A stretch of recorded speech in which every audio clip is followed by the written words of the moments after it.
appartenant au groupe Hongxin SARL. Un imposant immeuble de 4 étages encore en construction. Un véritable labyrinthe à quelques mètres du boulevard Lumumba.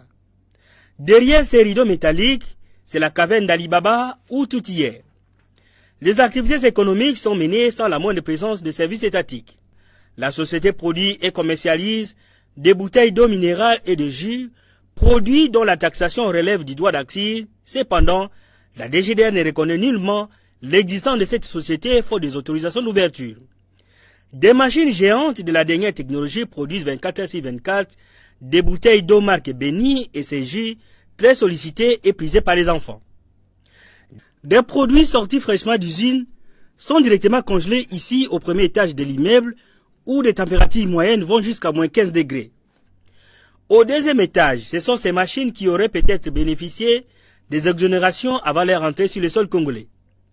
C'est ici aussi que sont fabriquées des bouteilles et des emballages en plastique. Et pourtant, leur importation, fabrication et commercialisation sont interdites sur le sol congolais par les décrets du Premier ministre du 30 décembre 2017. Au troisième étage, c'est une autre activité, la fabrication, les conditionnements et la vente des produits pharmaceutiques.